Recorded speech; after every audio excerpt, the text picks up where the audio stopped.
Недавно я прошел практику 10 дней на предприятии у родителей. Я очень рад, что наша школа предоставляет нам возможность пройти такую практику.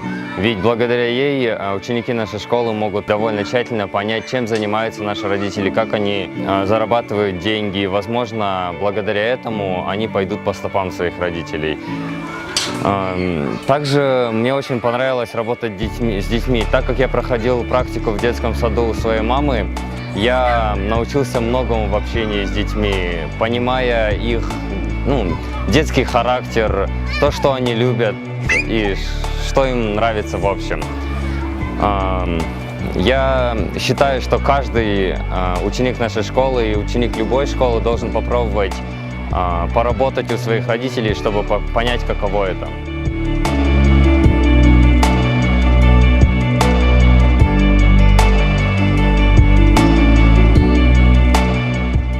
Мен 10 күндік ата-ана жұмысындағы практиканы қалалық емханада 4-ші терапия бөлім меңгерушісінің көмекшісі ретінде өткіздім. Бұл практиканың барысында мен көптеген жаңа ақпаратты біліп алдым. Мысалы, анамның жұмысы қандай ауыр екенін түсіндім. Себебі денсаулығына қауіп түскен адамдарға көмек көрсетіп, ем жазу және оларға дұрыс бағдар беру оңай емес. Бұл практика нәтижесінде мен карточка толтыру, қан қысымын өлшеу және де анама қолдау көрсете алдым. Ендігі кезде мен үйдегілерге кез келген жағдайда көмек көрсете аламын.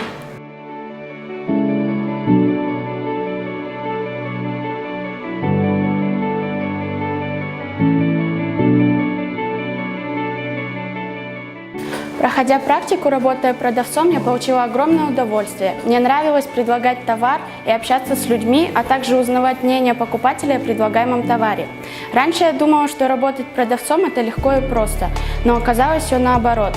Из-за конкуренции и изобилия товара на сегодняшний день нужно быть не только продавцом, но еще и психологом. Именно поэтому я считаю, что профессия продавец – это прекрасная школа для выработки нужных личных качеств, которые пригодятся любому человеку на любой работе.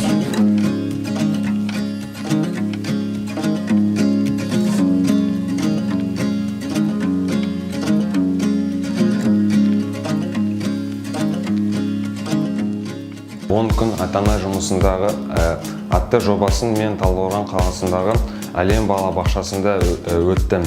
Әлем балабақшасында мен бүлдіршіндерге ағылшын тілінен сабақ бердім. Осы практиканы өту барысында мен өзіме болашақта үлкен ықпалын тигізетін тәжірибеге қол жеткіздім. Барлығымыз білетіндей, әрбір адамның бүлдіршін кезінде оқу және еске сақтау қабілеті өте мықты болады. Қорытындыға келсем, әрбір Назарбаев зияткерлік мектебіндегі оқушыға осындай жобалар болашақта тәжірибелі маман болып қалыптасуына көмегін береді.